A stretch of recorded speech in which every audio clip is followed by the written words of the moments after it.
Merci de nous rejoindre dans l'invité de Financial Afrique qui reçoit pour vous Madame Patricia Anoma, directeur du Fonds de garantie des dépôts et des résolutions dans l'UMOA en marge du forum, en marge de la première édition du forum du Fonds de garantie des dépôts de résolution dans l'UMOA. Donc Madame Anoma, bonjour.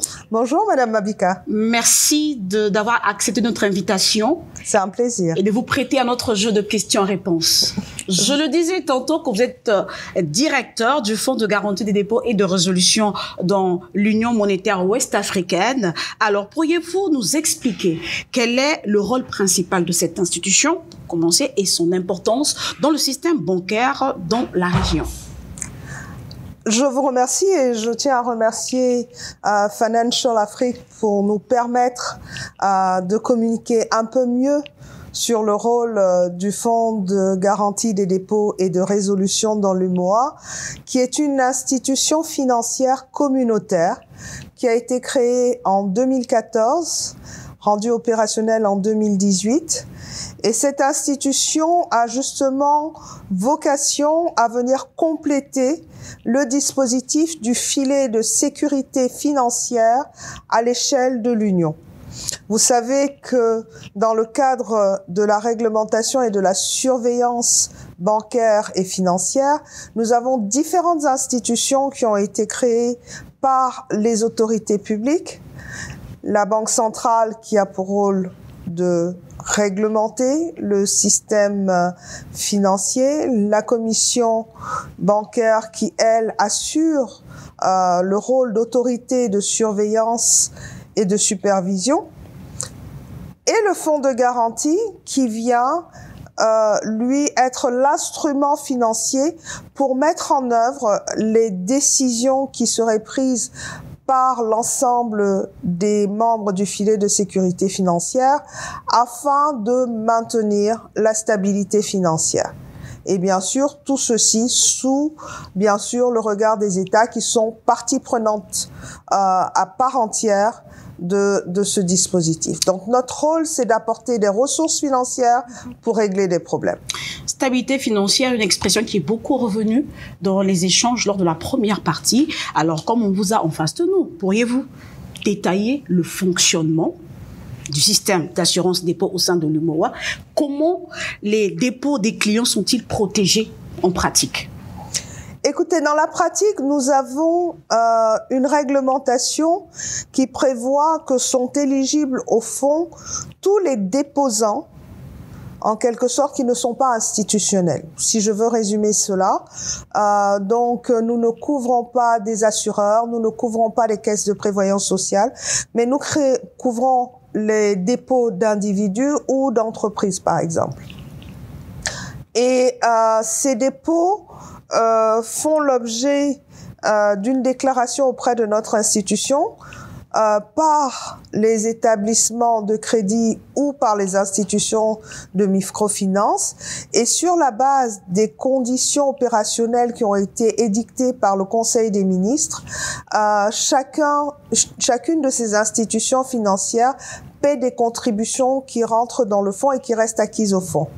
En cas de défaillance d'une institution bancaire, tout le dispositif se met en place, c'est-à-dire que la commission bancaire intervient en tant qu'autorité de supervision, et lorsque les mesures qu'elle demande de mettre en place nécessitent des ressources que l'établissement n'a pas forcément, notamment dans le cas d'administration spéciale, le fonds de garantie est depuis 2023 habilité à venir financer ce type d'action pour protéger donc les déposants de l'institution et assurer qu'elle puisse continuer ses activités. Il y a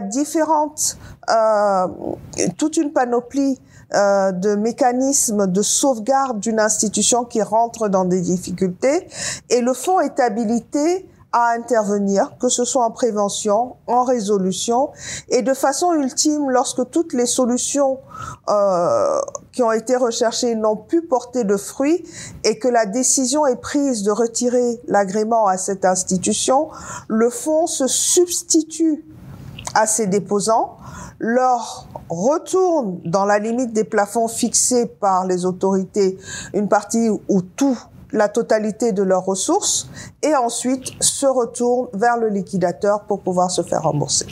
Alors, à vous entendre parler aujourd'hui, quels sont les défis auxquels est confronté le FJDR UMOA et quelles sont les réalisations dont vous êtes le plus fier sous votre direction? Écoutez, d'abord, c'est un travail d'équipe. Nous travaillons sous l'autorité de notre conseil d'administration qui a bien voulu faire confiance aux dirigeants successifs du fonds pour pouvoir le doter de l'autonomie financière et pouvoir s'équiper pour pouvoir remplir sa mission, d'une part.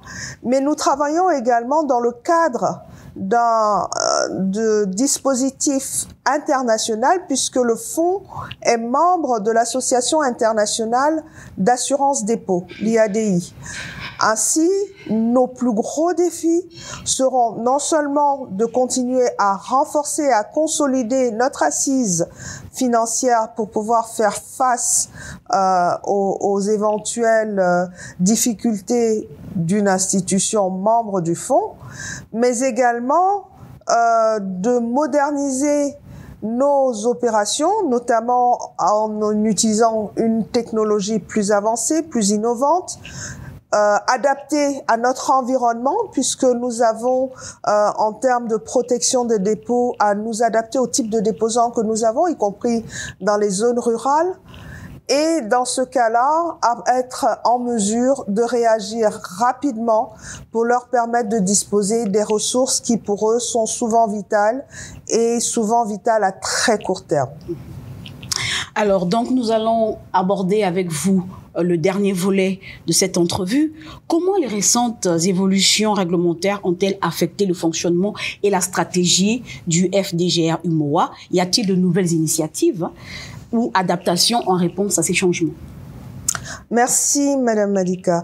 Nous avons eu, à travers les lois uniformes portant réglementation bancaire et réglementation de la microfinance dans l'UMOA, qui ont été édictées en 2023, un nouveau rôle. Comme je vous disais tantôt, le Fonds de garantie de dépôt et de résolution n'avait que deux missions principales, indemniser les déposants, financer les actions de résolution, et une troisième mission qui est de promouvoir la culture financière. Et avec les lois uniformes, nous pouvons maintenant intervenir dans l'action préventive. Donc, ça, c'est important. Nous avons un troisième guichet qui a été ouvert. Donc, nous avons le guichet des établissements de crédit dans lequel les établissements de crédit abondent, celui des institutions de microfinance. Et maintenant, nous avons un troisième guichet où les revenus financiers du fonds sont réinvestis pour pouvoir faire face à des actions préventives qui, justement, non seulement peuvent être consommatrices de moins de ressources, mais également peuvent être en anticipation des actions qui portent plus d'effets et limitent l'impact de la crise. Donc ça, c'est important pour nous de pouvoir mettre en place tout le dispositif qui va autour, y compris en matière de collaboration avec les autres membres du filet de sécurité financière pour la préparation des crises. Au-delà de cela, sur le plan beaucoup plus large, nous nous préparons pour l'intégration des émetteurs de monnaie électronique dans le champ d'intervention du fonds en vue de protéger les détenteurs de telles monnaies. À vous entendre dérouler, on sent une réelle volonté d'œuvrer vraiment dans la stabilité financière, mais nous allons boucler la boucle avec la dernière question. Alors, quelle vision avez-vous pour l'avenir du FJDR UMOA? Y a-t-il des innovations ou des projets spécifiques que vous prévoyez de mettre en œuvre pour améliorer davantage la sécurité des dépôts et la résolution des crises bancaires, surtout dans un monde en perpétuel mouvement? Vaste question, mais vous avez dit un mot-clé, la sécurité.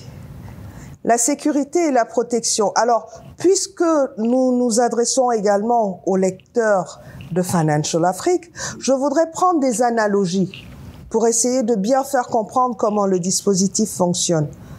Vous avez la Banque centrale qui émet la réglementation, que je pourrais comparer dans mon analogie au système de loi pour assurer la protection de tous et de chacun et le respect des droits.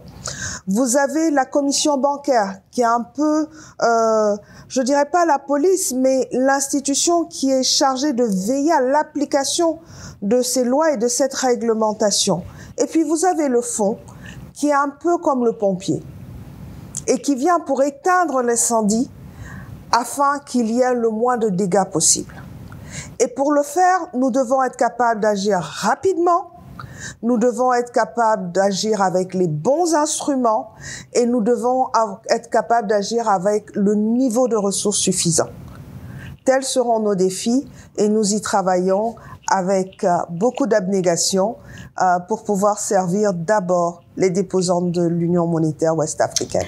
Le Fonds de garantie des dépôts et de résolution dans l'UMOA, qui joue le rôle de pompier, qui doit agir à temps avec les mécanismes adéquats pour répondre aux besoins de l'Union. Alors, Madame Patricia Anoma, c'est sur ces mots que nous vous remercions de nous avoir accordé ces éléments de réponse en marge de la première édition du Forum du Fonds de garantie des dépôts et de résolution dans l'UMOA. Alors, pour finir avec vous, le mot de la fin à l'endroit de nos lecteurs.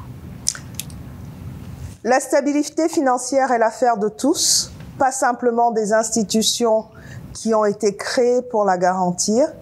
Et nous espérons qu'avec nos adhérents et avec l'ensemble des parties prenantes au fonds de garantie des dépôts et de résolution dans l'UMOA, nous arriverons à jouer notre rôle et continuerons à améliorer notre performance à cet effet.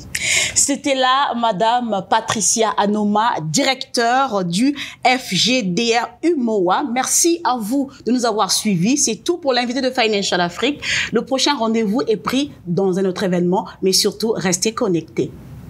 Merci.